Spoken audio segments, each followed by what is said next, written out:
¿Cómo están? Seguiremos pues viendo la introducción teórica a la unidad de polígonos. Nos habíamos quedado en la clasificación de los cuadriláteros en lo que es un rombo, donde dijimos que un rombo tiene los cuatro lados iguales y los ángulos contiguos desiguales. Ya estuvimos hablando de ello y dijimos que es importante que ustedes conozcan todas las propiedades de los cuadriláteros, así como también de los polígonos notables, por supuesto. Entonces, ahora vamos a hablar un poquitito más de las propiedades de los paralelogramos. Dice, en todo paralelogramo tiene sus lados opuestos iguales. Todo paralelogramo, sus lados opuestos van a ser iguales entre sí.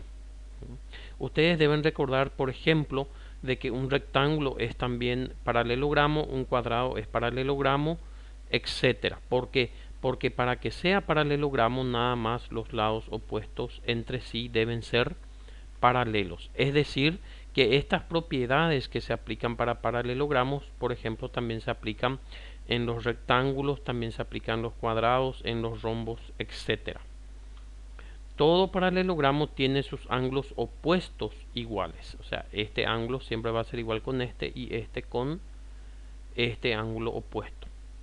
Dos ángulos consecutivos de un paralelogramo son suplementarios. O sea, este ángulo más este ángulo, su sumatoria va a ser igual a 180. Este más este va a ser 180 y este más este va a ser 180. Eso se va a cumplir en todos los paralelogramos y por consiguiente también en todos los cuadriláteros que cumplan con la condición de paralelogramo, que es que sus lados opuestos sean paralelos entre sí.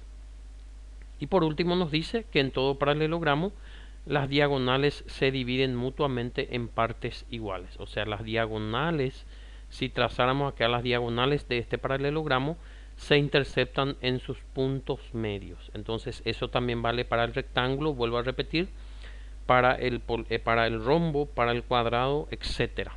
Para lo que ya nosotros estuvimos viendo anteriormente en las diapositivas. Entonces, aparte de esto, existen también otros teoremas sobre rectángulos, sobre cuadrados, sobre rombos, que es importante también que ustedes conozcan, que vayan adentrándose al respecto de ello, porque esos son los que nos ayudan luego a resolver los problemas de una manera más fácil. Por ejemplo, las diagonales de un rombo son perpendiculares. Eso entonces es importante conocer. Por ejemplo, las diagonales de un rectángulo son iguales.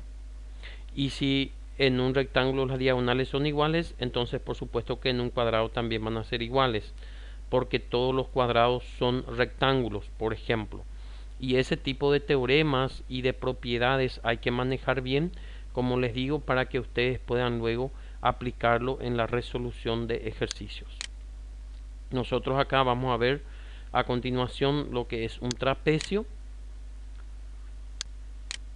Un cuadrilátero plano convexo es un trapecio si y solamente si posee dos lados paralelos. Recuerden que el paralelogramo, los lados son paralelos de A2, pero en un trapecio solamente en este caso este lado de C es paralelo con el lado AB y los otros lados no son paralelos entre sí. Entonces eso es lo que viene a ser un trapecio. Los lados paralelos son las bases del trapecio. De acuerdo con los otros dos lados de no bases, tendremos la clasificación de los trapecios. O sea, siempre se le va a denominar base a los lados que son paralelos entre sí, independientemente del, digamos, de cómo esté el trapecio en la figura, si está acostado, si está así como en este caso que está parado. Siempre las bases van a ser los lados que son paralelos entre sí, y de acuerdo a cómo están situados o cómo son entre sí los lados no paralelos, se pueden clasificar en los siguientes.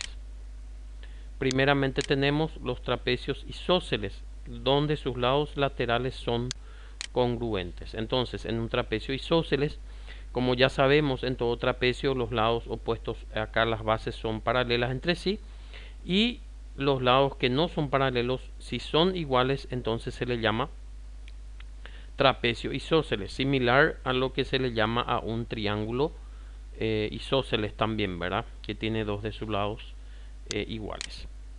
Luego tenemos el trapecio escaleno, si los lados laterales no son congruentes, o sea, todo trapecio se le va a llamar escaleno si estos lados que no son paralelos entre sí tampoco son iguales. Entonces ustedes ya tienen que recordarse, si los lados no paralelos son iguales se le llama trapecio isósceles, y si no son iguales se le llama trapecio escaleno.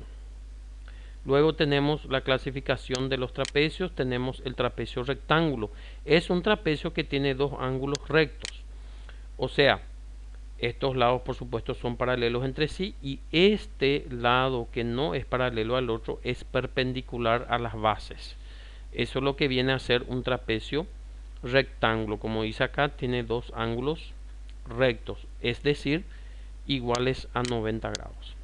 Luego tenemos las propiedades de los trapecios. Dice en cualquier trapecio ABCD de bases AB y CD se tiene que A más D es igual a B más C y es igual a 180. O sea, los ángulos, este ángulo A más el ángulo este D es 180, a lo mismo que estos ángulos también son suplementarios entre sí. Estas son propiedades que es muy importante que ustedes manejen bien, como les digo, para que puedan luego resolver correctamente los ejercicios. Entonces es bueno que ustedes vayan ya esto memorizando. Los ángulos de cada base de un trapecio isósceles son congruentes. Es como si fuese también otro teorema. O sea, si nosotros sabemos que el trapecio es isósceles, es decir, estos lados AD y BC son iguales entre sí, significa que los ángulos que están en las bases van a ser también congruentes, es decir, van a ser también iguales. Como ya dijimos hace rato, esto es similar a lo que pasa con los triángulos isósceles también. Recuerden que en un triángulo isósceles también los ángulos de las bases son iguales, y esto se cumple también para un trapecio isósceles. Luego dice las diagonales de un trapecio isósceles son congruentes. Entonces, si nosotros tenemos un trapecio y aseguramos que es isósceles, al trazar las diagonales, que son las que aquí en esta gráfica están en lila, entonces también podemos asegurar de que ellas son iguales entre sí. Pero eso solamente se cumple cuando el trapecio es isósceles. Es decir, si el trapecio fuera escaleno, o sea, si sus lados no paralelos son distintos, entonces nunca las diagonales van a ser iguales. Entonces esas son cosas que ustedes deben manejar bien y no deben confundir en el momento de desarrollar los ejercicios. O sea, una cosa implica la otra. Si el trapecio es isósceles, entonces significa que las diagonales son iguales. O de la misma forma también, si el trapecio es isósceles, como en este caso los ángulos de las bases son iguales, como vimos también en la diapositiva anterior. Ahora, si es escaleno, entonces quiere decir que los ángulos de las bases nunca van a ser iguales, ni tampoco lo van a hacer entre sí las diagonales. Entonces, antes de pasar al siguiente apartado, vamos a dejar el video por acá para no alargar demasiado. Gracias.